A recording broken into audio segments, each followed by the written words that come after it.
Why don't we get started? My name's Jeff Saltzman. I'm the CEO of Org Vitality, and welcome to our webinar, Artificial Intelligence, a Primer for HR. This is a new topic for us. This is a new webinar that we have not presented before. And it's interesting, there's been a large sign up for this webinar. It seems like it's a very a topic people have a very large amount of interest in. And the artificial intelligence for HR, you hear about artificial intelligence quite a bit these days, right? There's an allure of artificial intelligence, somehow that artificial intelligence will solve our problems for us. And there's also a sort of an unknown quantity as to what all this stuff means. The world of artificial intelligence is a very sophisticated world, a very complex and technologically advanced world. And so it's a world for people who are not familiar with this world. It's a world of opaqueness, right? The allure, though, is still there because of the promise that you read about of what artificial intelligence is going to do for us down the road. Words like it used to be machine learning, and now it's moved on to deep learning, and you have artificial neural networks and natural language processing. All these things are thrown around, and for a lot of us, and by the way, then along with these words, you're having huge amounts of investments into this field. You're having huge amounts of resources pouring into the field of artificial intelligence. And the question is, you know, for the people in HR, is this real? Or is this a promise yet to be fulfilled? So it's certainly intimidating, especially for those of us who are unfamiliar with some of the words being thrown around. In addition to the topic areas, you have statistical techniques being used in the world of artificial intelligence, things like lasso regression and random forest and elastic nets and classification and regression trees and support vector machines. And the amount of sophistication and the amount of opaqueness for the uninitiated is pretty high. So today, I'd like to introduce Scott Brooks, who's going to be the presenter today. Scott is an Org Vitality partner and vice president. He's got a PhD in industrial organizational psychology. He's been consulting for about 25 years, and he's my co-author on the book, Creating the Vital Organization. But most importantly, Scott has a real knack for taking a topic that can be opaque and helping people peer through that opaqueness to what is this really about? What does it really mean? And how could this affect me on my job? So today Scott's going to help guide us to peer through some of the opacity around the world of AI and what it can mean for those within the HR space. We hope you enjoy it. Just a little bit of housekeeping before I turn it over to Scott and let him get going on this. You will see a question box on your panel, and if you type questions in there during the webinar, we'll be monitoring that, your questions, and at the end, we're hoping to leave 5-10 minutes to answer your questions as they come up. In addition, we're going to be happy to send you a copy of the set of slides at the conclusion of the webinar, so don't feel you have to try and write everything down that you see on the slide. And as I said, Scott is very good at helping you see through difficult topics and really getting to the core of what a topic is about. So without further ado, there's a lot to cover, so let you take it away, Scott. Well, thanks, Jeff. As Jeff mentioned, everybody, this is an exciting topic. It's a daunting topic. It's also a fun topic. And you will note that I'm not a programmer. I don't claim to be a pundit, but my angle on this is about organizational change and about organizational strategy and how do you use data and tools to make improvements. And AI is certainly one of those tools. So hopefully you'll find this this perspective of value. First question I want to roll around is what does AI mean to you? I've got a couple of polls that I want to ask everybody. So if you wouldn't mind, there is a poll that should be on your screen right now, which is, which of the following statements, talk about what AI would bring to you?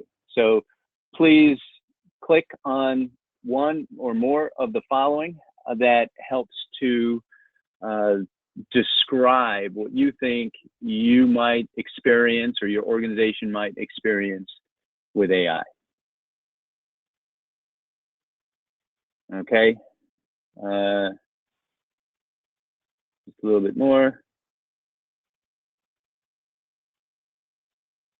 Okay, good. I'm going to call this one and going to share the results. So just some description about the kinds of things that you all have said. Ability to explore yet unknown insights, fabulous. 2/3 of everybody said yes. Freedom from tedious tasks, just over half. Better decisions free from bias, about half folks tagged that one. Not a lot of people concerned about job loss, and even less of the folks have no idea about it. That actually brings me to, I think, a second poll I want to ask. What has been your experience with AI so far? This will just give me a little bit of a feel for where everybody is and what's happening and so forth. So please answer this poll. All right, answers are clicking in.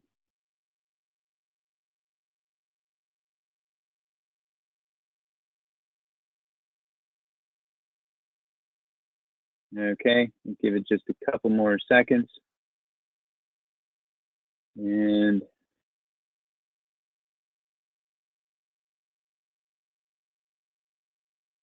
wait for one more person. If you haven't done it, you know who you are.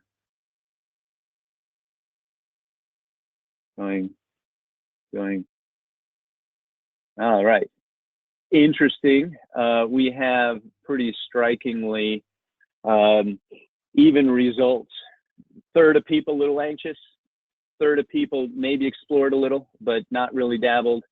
1/3 of people maybe worked alongside people who seem to know AI, but nobody virtually has had a ton of experience with it.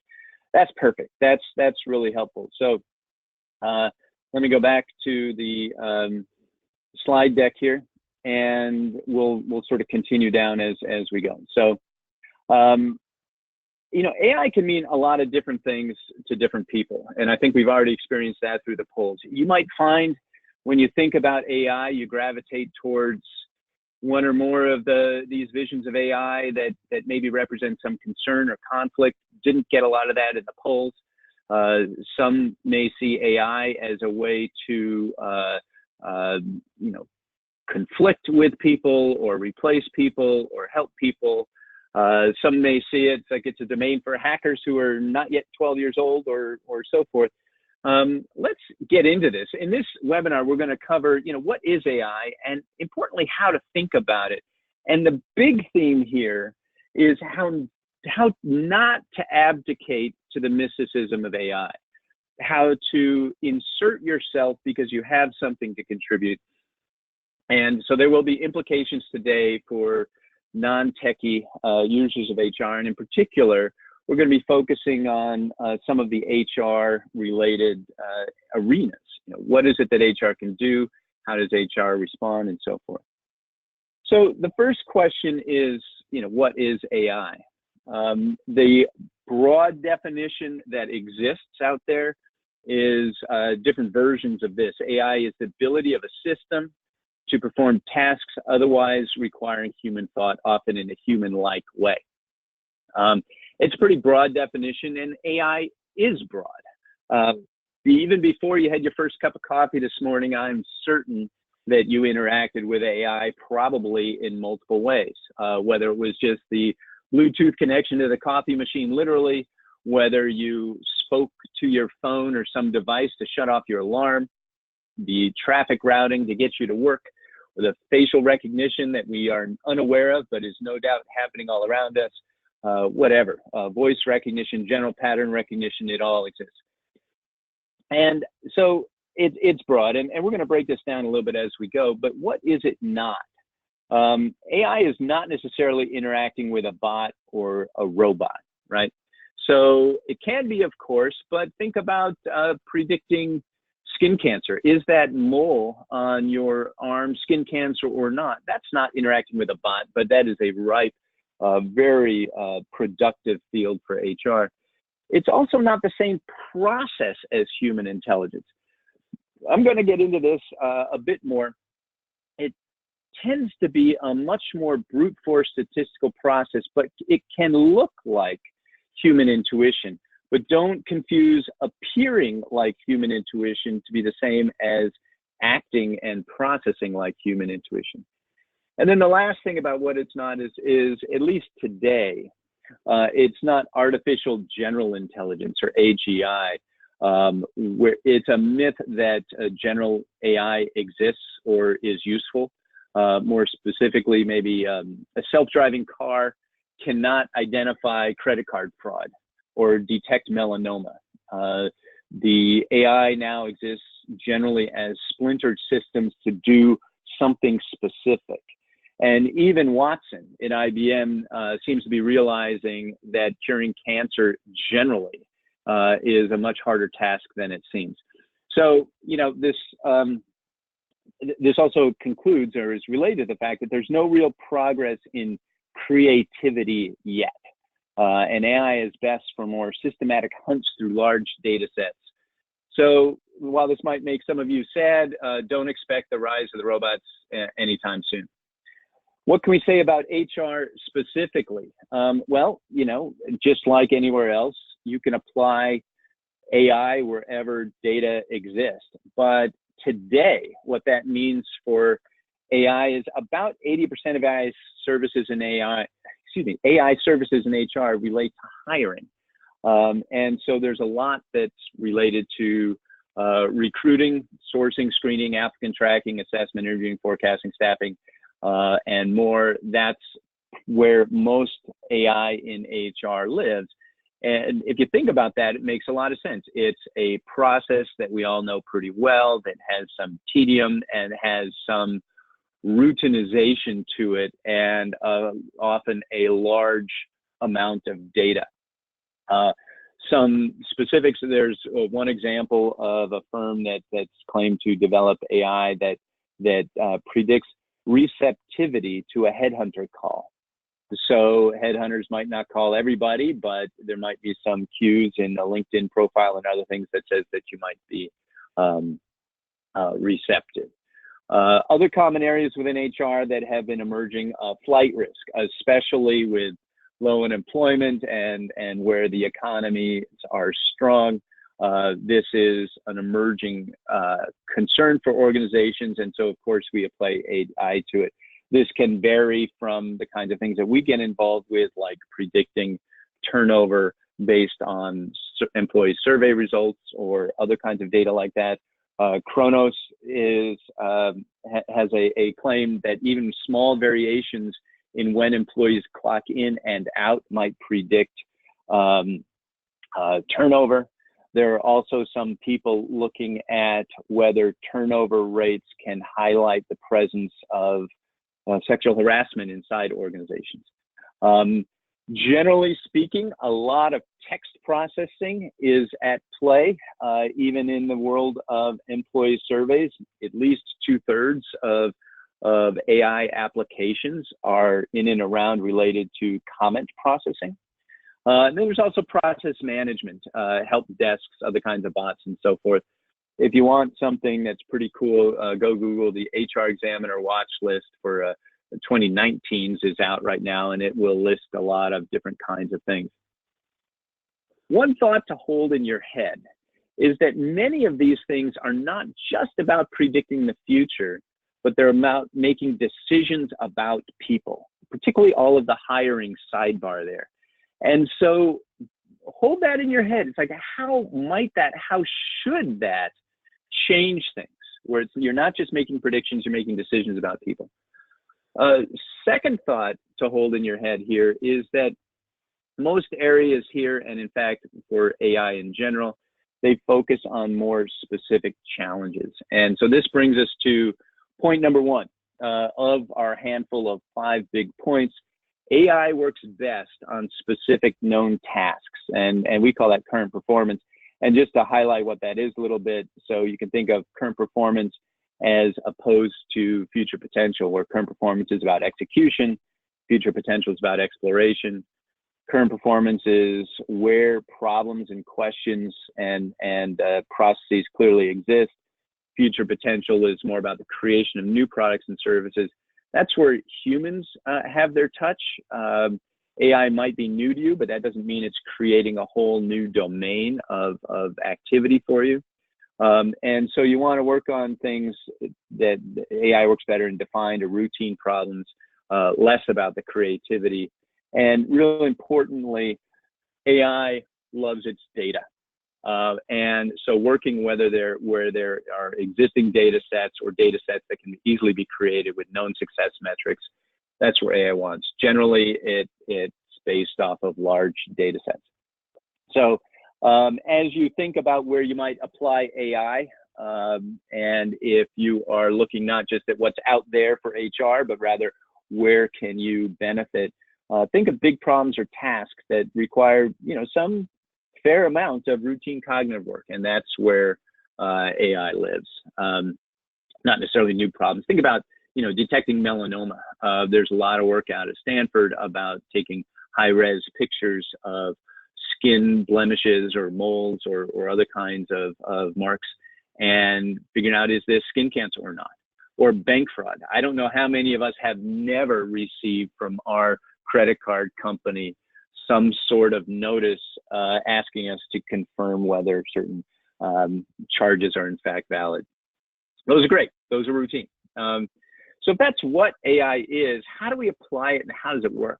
Well, the first thing to do is think about AI as like statistics on steroids. There's a lot going on there, but it is still statistics. And generally those break down into 2 clumps: prediction, a guess of what will happen, or what is most related to your set of predictors.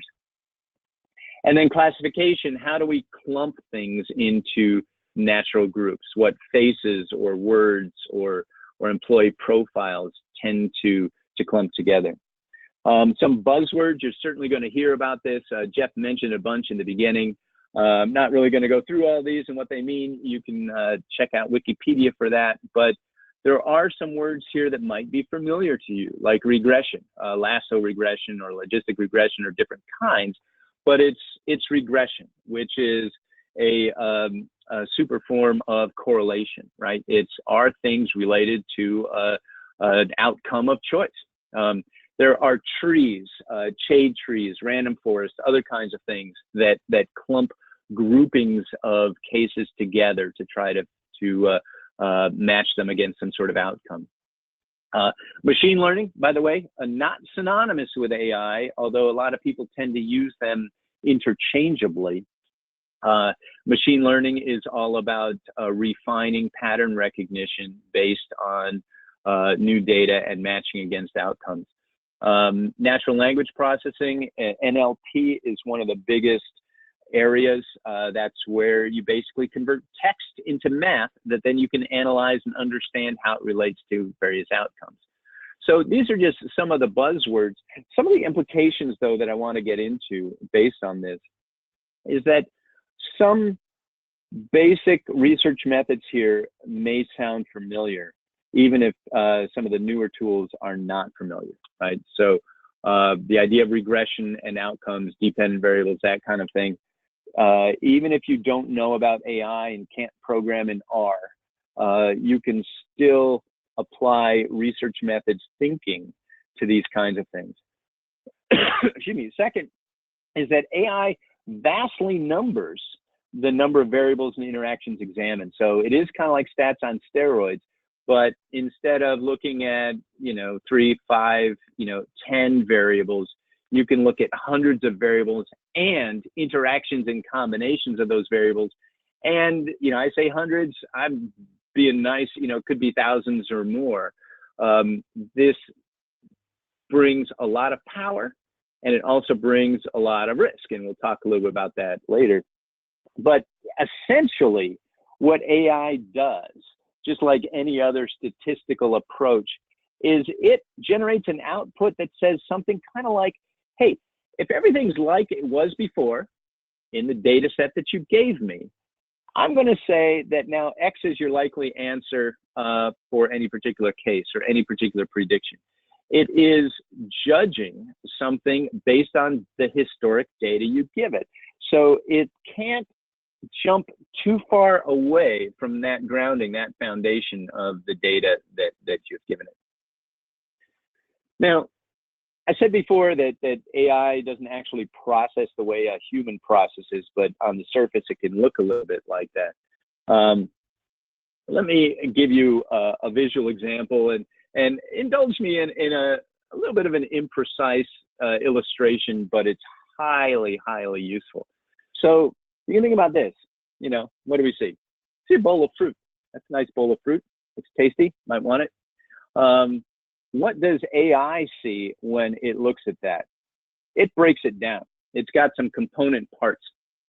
And so here, in a case like this, AI may call out that column of blueberries is exactly as tall as that column right next to it. And that column right next to it, little white circles, that's not fruit. Those are the polka dots.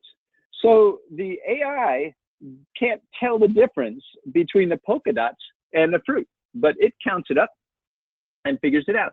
Now, is knowing that insight from AI that the blueberry column and the polka dot column are exactly the same height, is that useful? Well, maybe if you're an artist and you have some sort of aesthetic balance and you don't care exactly about anything but shape, but it's not going to be useful if you're a nutritionist, because that has nothing to do with your outcome of choice. And there's an underlying point here that AI will look for, and AI will find patterns, even if it's not there. Organizations are much more complicated than a bowl of fruit. So there are going to be many more columns of blueberries and columns of polka dots in your organizational research that appear to be exactly the same height, but you got to step back and think about what's really going on. So as we go through this presentation, remember the polka dots. This brings us to our number 2 point about processing, that AI needs training. And training involves a database of historic or maybe ongoing hits and misses. So what does that mean? That means that if I am your Visa card asking you if this is a fraudulent charge or not, I ask you and you tell me, and that goes into an ongoing hit and miss kind of algorithm that machine learning will crank back into the algorithm to help make it better. And so in this way, AI, just like a human being, will perform better with feedback.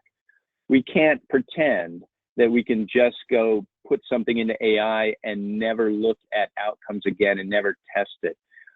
You can have an okay algorithm if you do that, but it won't be ongoing learning that's happening. The other point here is that AI is limited by data quality.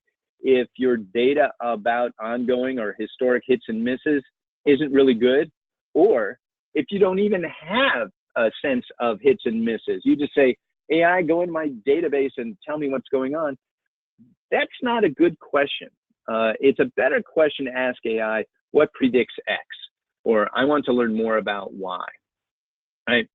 And so this whole knowing what's in your database, even if you're not a statistician, even if you're not a programmer, you can still know what's the quality of the outcomes that are in my database, and even what outcomes are in my database.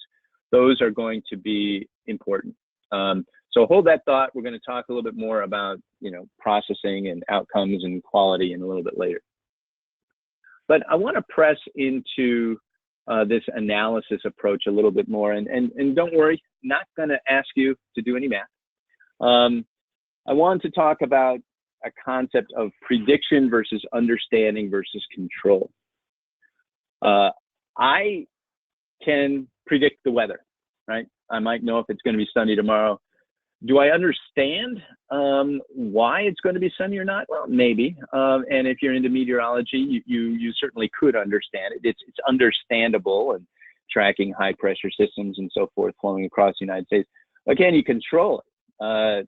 Nope, usually not. I can control my dishwasher, but I can't really understand it. So these are different kinds of things. Consider the example of employee turnover. There's prediction, who's going to quit, or how many people are going to quit, or is quitting going to increase or decrease in the future. There's understanding, which is, well, why will these people quit? What's really going on? And then there's control, which is, well, maybe 6 months before any of this would have happened, what might I have done to prevent these people from quitting, right? So these are three different kinds of things. AI can do amazingly well at prediction, right? And that's what it does. It looks at a bazillion variables, cranks through everything, assigns each one some sort of coefficient in a formula, and tries to predict it. Now, you may not always care about understanding, like if it's predicting bank fraud or melanoma in the examples that I gave. I might not care that the AI program is looking at, how round or circular or jagged the blemish is, or does it look raised or flat, or what kind of contrast is it really got with the skin around it. Might not care. But with people decisions, and I'm foreshadowing a little bit, you might care. So control is another thing. AI needs to be actionable for you, right? Actionable for predicting melanoma, all it does is flag yes, and then you go in for more tests. That's fine. Control for employee turnover. I want to make sure that what I'm predicting is not just an abstract curiosity, but it's something that I could have done something about to prevent the quitting. That's really what my goal is. And, it's important to know that when AI is looking at a million variables and each has this coefficient in a formula, the prediction is stronger, but understanding becomes harder. And if AI predicts certain variables, can you control or manage it? Maybe, maybe not.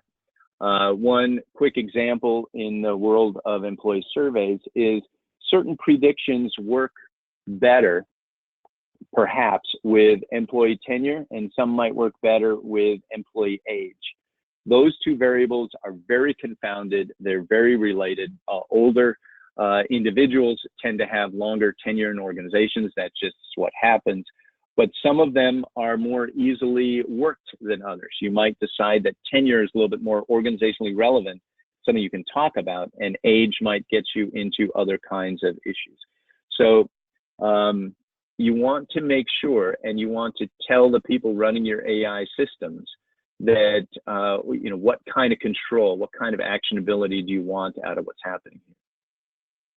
And so all of this is sort of dancing towards our big point number 3, that even the best predictions that can lead to great people decisions, these generally require an understanding of what's under the hood.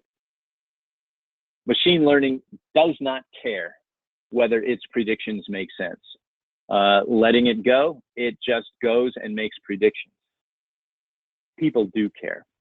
A colleague of mine, Victoria Hendrickson, tells of a conversation she's had with a data scientist that is recently started working on HR topics. And he said that when he worked on machine learning and used it with customers, it's really low risk and it's a high reward situation.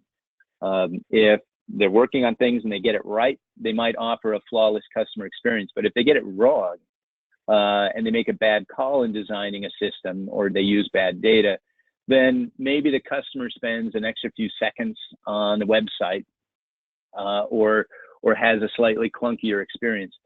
But with employee data, you get it wrong and you're messing with somebody's future, whether it's career opportunities or compensation or something else.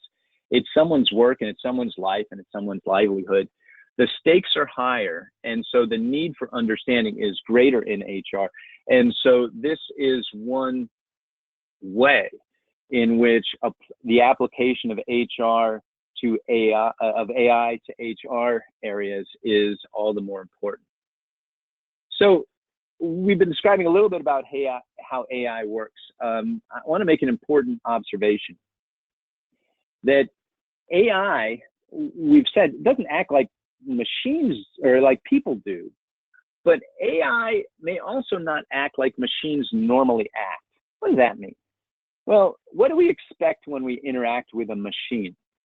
We expect that if we ask the same question, we're going to get the same answer. We expect a reliability and a consistency and a stability that is mechanistic, right? And we expect operation always within certain intended parameters. Now, because I'm listing that on one side of the page, you're starting to see the foreshadow. What do we get with AI? We get different answers as we refine our pattern matching or as we add new data, and so our answers can change. That's disconcerting. Picture that your VP asks you for a list on Monday to rank the top 10% of all the job candidates you've got, and then says, oh, I lost that, give me that list, and they ask for it on Friday. That list might be different because AI has learned, it might have received new data, and we don't expect that out of our machines, but we need to learn to tolerate that in our AI. If we want learning, if we want adaptation, if we want improvement, then we have to accept a certain lack of consistency. And all of that's logical, right? We can understand that conceptually, but it can be disconcerting nonetheless. Excuse me. So, couple of two quick side trips in our discussion about processing. One is about data and what AI is. AI can be a beast hungry for data, right? The more data you give it, the better its predictions, the more variables it has, the more it can learn, the more it can adapt.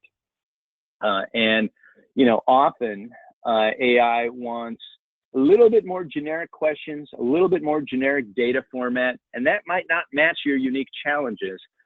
But, you know, there's the question of, you know, do I pursue a, you know, slightly off the mark question, but with better data? Or do I pursue a center target question with slightly less robust data? Hands down, you want the center target question, not the slightly off target question. The data concerns should be subordinate to your questions. And there's another truth in this beast hungry for data is that others may seek to own your data, share your data, distribute your data, and that's at odds with the changing privacy landscape. You can picture how your GDPR lawyers and maybe your data scientists, perhaps some vendors, might get into a smackdown about data and distribution and who gets it. And, you know, generally speaking, we're starting to see who's winning this war. It's shifting back in favor of the people and the privacy and the control for individuals. So that's just a couple of things to keep in mind in terms of what this beast is. Second thing is about bias in AI. You may have seen on the left here, you may have heard about Microsoft's Twitter bot called Tay. And by the way, I think Microsoft handled this whole situation really well, but the idea was Tay was designed to be a witty and engaging Twitter bot, and it quickly became racist. It learned what provoked reactions in others, what generated some back and forth on Twitter, and adapted, and it learned, and it became very racist very, very quickly.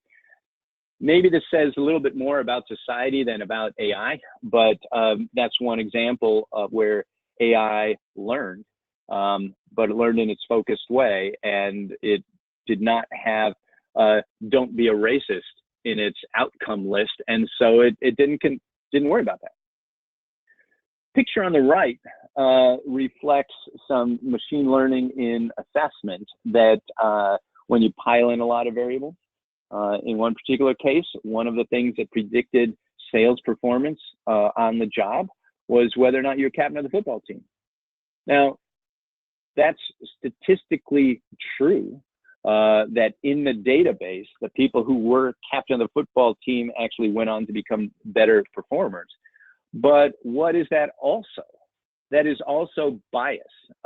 There is a limited number of human beings that are eligible to become captains of the football team or interested. Generally, you have to be male in high school. Not all the time, but that's the basic pattern. And you have to be athletic. And generally you have to be one who's played quarterback or some sort of high-profile position, not just a big guy on the line. So these are cases and reminders that even though AI itself might process data without sort of a human preconception or human bias, or it can pursue things with a certain systemization, it is true that there can be bias inherent in the data, in the history or in the societal practices that your data represents.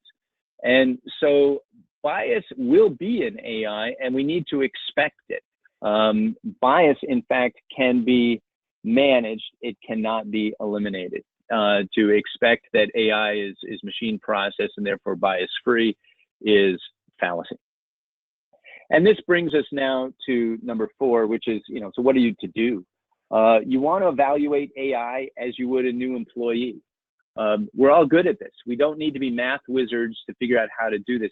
Even if you don't know the analysis, you can evaluate the output of AI like you would if a human did the work. Is there adverse impact? Check into it. Build in algorithms, build in desired outcomes to be inclusive, right? And not look at just the male football captains of the team. And so all of this says, we are in fact responsible for what our systems do. Don't just turn it on and move to the next thing. Importantly, you need to budget time and resources to evaluate and monitor, because things can change, the output of your AI systems. It's an absolute fallacy to think that machines are bias-free. Now, as we move from this, obviously non-bias is part of what we want. Part of hitting the target is a clear definition. We've seen and continue to see, and if you read the newspaper, it's clear, AI can help you get answers faster, but it might be bringing good answers and bad ones. What you want to make sure that you do in the criteria and the outcomes that you are optimizing for, you want to make sure you pursue performance. Yeah, we want to predict who's going to be a good salesperson, and we want to pursue a lack of bias. We want to make sure that we're not artificially selecting just for a particular category of person or anything like that. This implies multiple criteria, multiple variables in your database that help define success. Similarly, you want to pursue prediction and understanding in a way that helps enhance control, right? We don't just want to say, hey, go for it, predict something for me, and we're good to go. You want to have sufficient understanding. And all of this is related to defining a target. Let me give you another example, less exotic than Twitter bots, maybe a little bit more practical. Let's think about survey comments. We all know the problem. You get a pile of comments. It's hard to process. It's hard to read it all. It can be a big manual effort. So yay, let's use AI, And so the next question is, what are you going to have it do? And the question is, well, what drives real action? What matters when we're processing survey comments? Do our comments look like other organizations? Are we typical? That could be one thing that you pursue. What topics do people talk about the most, right? That's people's go-to. It could be, are people talking about their manager? Are they talking about the cafeteria food? Are they talking about struggles with innovation? Who knows? But we can figure that out with AI. Or what is the sentiment of the comments, right? Are they favorable or are they not? The one thing about all of these three so far is that you could look at comments to answer those questions. You can also look at the survey scores or some other information that's readily at my fingertips. I don't need to employ exotic AI or natural language processing to figure out, do our comments look like others? Because I could just say, hey, do our survey scores look like others, and determine that a little bit more reliably and statistically. What topics do people talk about most? It is true that AI can be used to categorize comments. It is also true that people can self-code comments. And the research has been showing that self-coding comments, when they're well-crafted, can, at least today, outperform natural language processing. And self-coding is free, and it's language translation agnostic, because the person is rating their own comment. And sentiment of the comments, I could figure out what sentiment of comments are, but maybe as I do that, I also figure, I don't need to use the comments to know the sentiment of my people. I could just ask them a couple of scaled questions. So one other kind of question you could ask that might be a little bit more targeted is, what are the best ideas for improvement? And use AI against an outcome of what's a useful comment, which can be defined. And then you can run algorithms to sort to the top of your list. What are the best ideas for improvements? And that's your what should I read first list. So all of these could be enhanced with AI, but it's the last one that provides a little bit more information, not otherwise triangulated by survey scores or self-coding. Now, what's the point of running through this? The point is that I can ask not just, let's use AI to help me process my comments. I can ask a more refined question and get more refined output that's better, right? So step back and don't just say, let's throw AI at it. Step back and ask the questions. What are you going to want?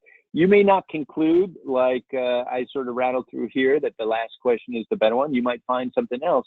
But just knowing that there's multiple questions that could be on the table, and knowing that AI is tuned best when it's tuned to a more specific question. Pick one. Think about it. So all of this brings us to our last of our big 5 points, that asking the right questions matters more, not less, with AI. And as you scale, as you crank through tons of data, you can get to misguided answers faster, or not, right? And so the big theme of this talk here is that purpose and clarity cannot be abdicated to data scientists. You can't just say, okay, data peeps, go put AI on this and come back to me when you've got an answer. You have a role. Wouldn't it be great if you could predict what your new VP would do next week, right? It's kind of folly to figure out that, to expect that AI can. And so you want to think about, what are the processing questions? What are the kinds of things that help you out? As we start to conclude, just a couple of quick overheard statements about AI. To illustrate, as Jeff mentioned in the beginning, that there's a lot of buzz and activity and thoughts about this. Here's somebody says, I'm not sure what it does, but AI makes it better. Well, that's not necessarily true. I think part of the point of this talk has been to say, AI can make it faster, AI can make it more systematic, but you need to evaluate it to figure out if it is in fact better. AI can help me know what questions to ask. Maybe. AI can help derive a little bit more insight from your data. It can help figure out what things are related to what and the clumps of things that are related, but it's not going to replace your thinking about what are the questions that are important, right? What are you really trying to achieve? You know, is AI clearly better than how we used to do it? No. There are plenty of cases where AI is a little bit more run amok. Is Tay the Twitter bot better than how it used to be done? Absolutely not. So you can't just assume that. The prediction is so amazing. It's better, you know, and everything here is better than what we've done before. Prediction might be great, but prediction without understanding can be problematic. So you want to just make sure that you add that nuance of understanding and even possibly control. Here's one, you know, the AI was refined over the years and maybe other domains, so it's going to work for our people data. Not necessarily. People data brings with it a different kind of sensitivity, a different kind of dynamic, definitely a different kind of complexity than, say, processing data or manufacturing data. So there are different considerations at play. You want to make sure to review those. And of course, one that's absolutely wrong is, since it's done by machine, there's no bias. No. Want to also, as we start to close out, make a few very quick predictions. PricewaterhouseCoopers released a report just a few months ago that AI is going to create more jobs than it displaces. Of course, the jobs might be a little bit different, but the general job loss problem is overstated. You can think about it too as like, did ATMs, automatic teller machines, displace tellers? No, it kind of coincided and helped support the spawn of more suburban banks, and banks have been growing, but it didn't actually lose jobs.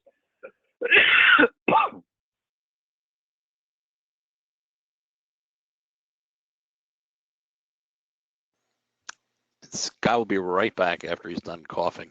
Sorry about that. Excuse me.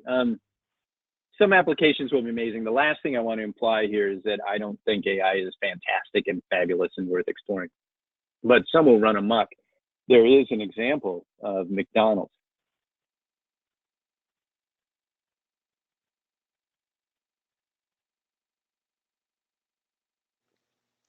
Scott will be right back. He haven't lost his yet.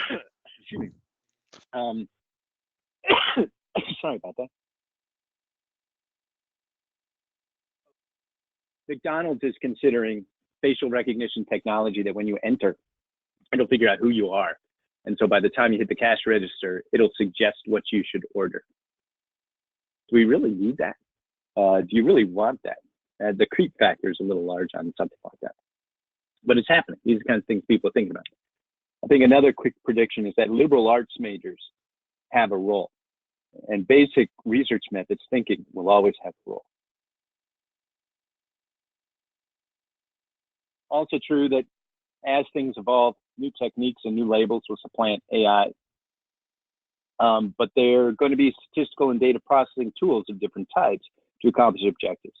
So some of the fundamentals here aren't going to change. So just to give a quick summary of where we've been, you know, the 5 points that we've talked about here: AI works best on specific known tasks, working on current performance. AI needs training involving a historic database or some sort of ongoing data of hits and misses. You know, the best predictions can be great, but you want understanding, not just predictability. Evaluate AI as you would a new employee, and asking the right questions matters more, not less. And so, again, this list, you look at it, that could be well saluted to a philosophy major. When was the last time you hired a philosophy major? But these are the kinds of questions, and this is the kind of thinking that helps with AI. So it also reflects our basic theme: do not abdicate your own responsibility to these pursuits, to the data wizards. So again, two things are clear. I'm going to kick it analog here for one of the last slides.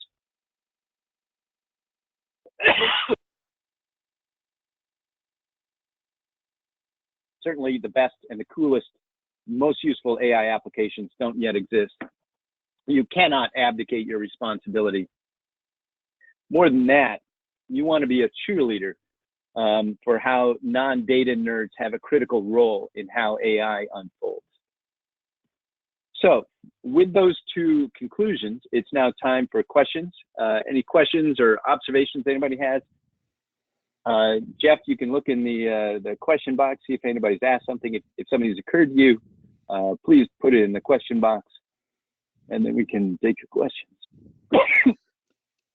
Okay, actually I have a few questions of my own, and we have a couple questions in the question box so far. Let me say something sort of summarizing what I take away from your presentation, just as an overarching statement, and see if you agree or don't agree with that. The current state of AI right now is that it's really a basket of statistical techniques that are applied in such a manner that it attempts to mimic or look like human behavior, but it is not.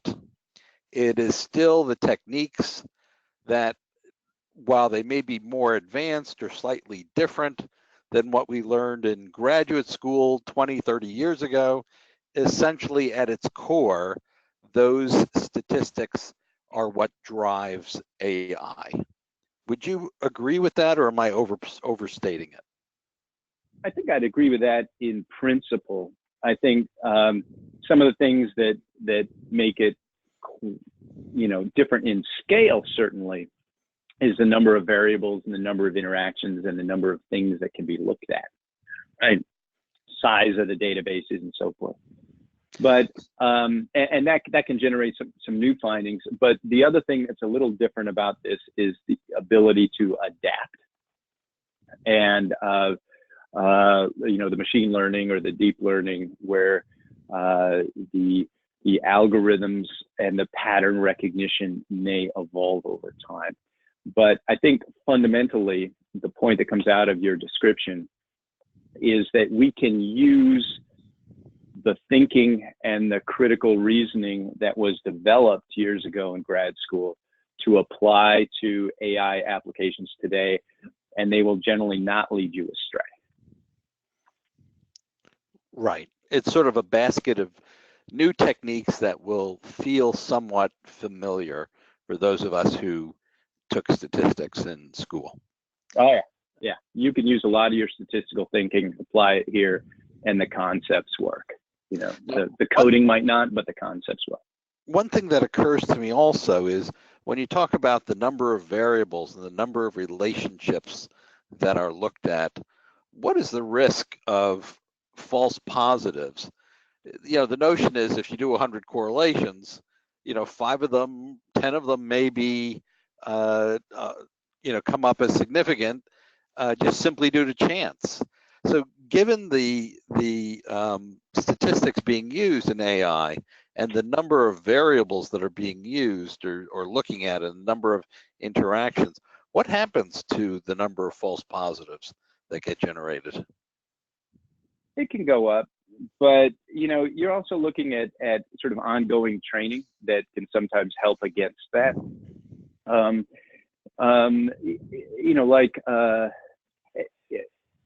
If you think about bank fraud, for example, with your Visa company reaching out to you with a false positive, is that going to happen? Yeah, absolutely. Does it happen sometimes at inopportune moments?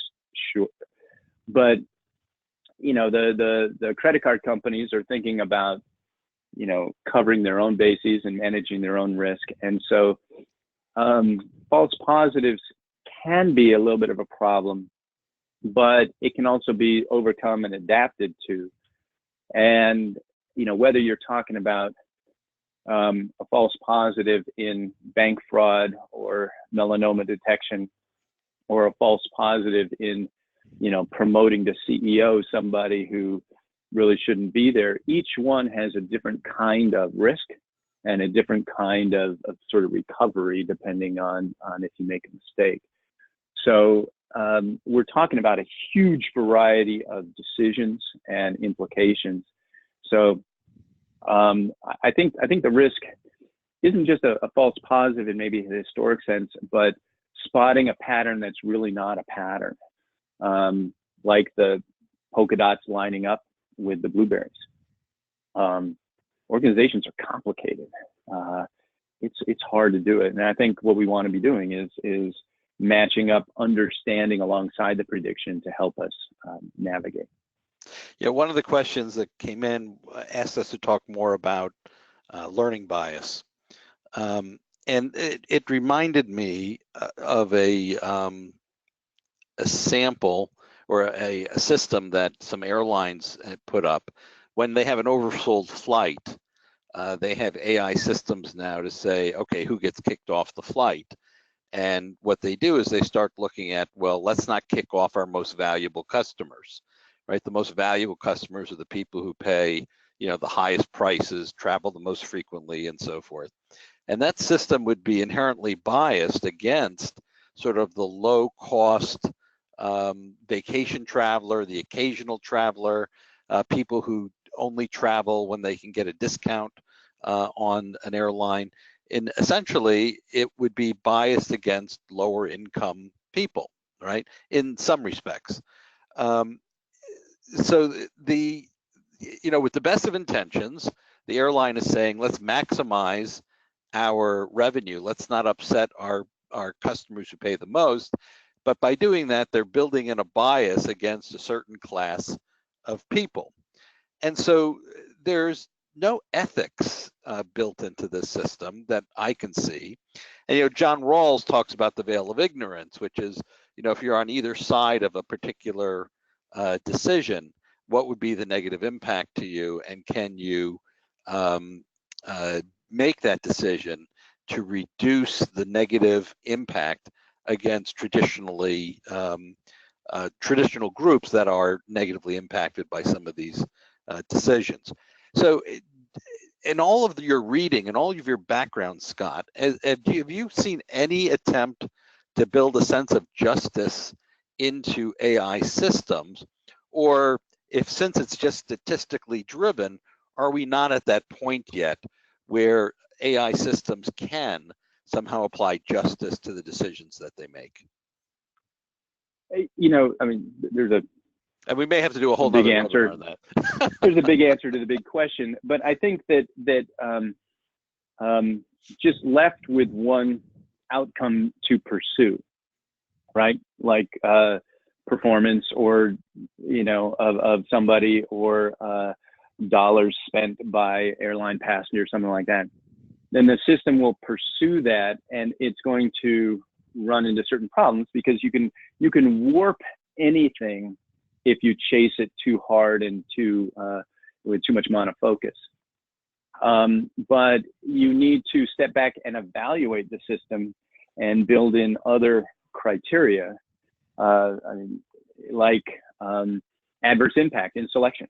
You could build that in. Those could be variables that could be measured and scored and calculated and tossed in. And then the AI system will pursue those.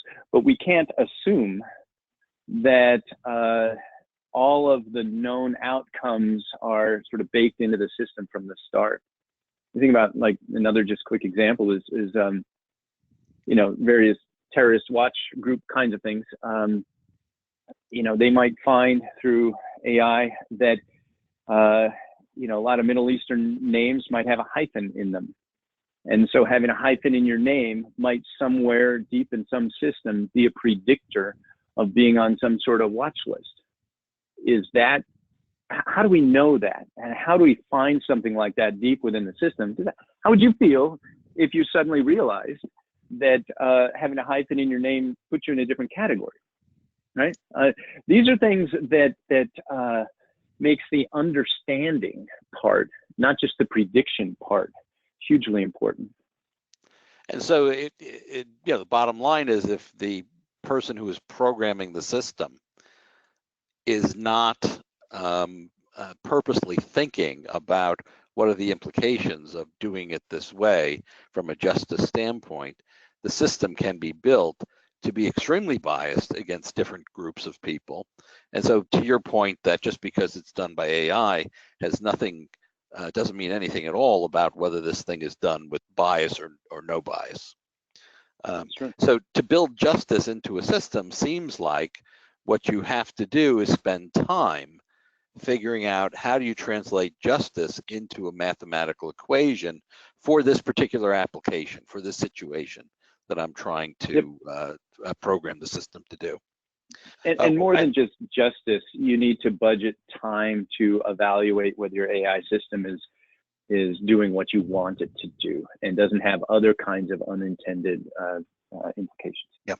One quick final question. We're really out of time, Scott, but one quick final item is, what is OV doing in the area of AI? What areas are we hitting on where we think it has the most positive impact for us? Let me give you just a quick punch list. It's where do you have data? Where do we have systematic kinds of things that are otherwise done by people and kind of labor intensive? Various kinds of comment analysis obviously is on the list. Figuring out how to predict survey response and where you need to shake the trees differently. And then maybe the most critical bucket is how do you drive action and what kinds of learnings do we have from all the data that we've got that help promote action in different ways.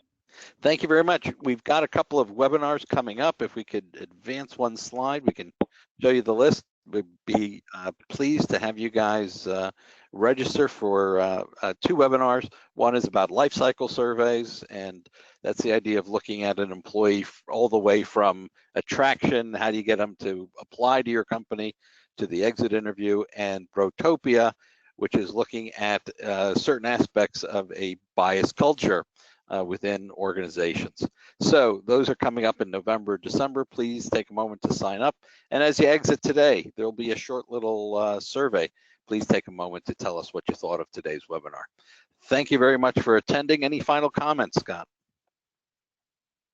No, it's just an exciting future, and be a part of it. Thanks, everybody. See you later. Bye-bye.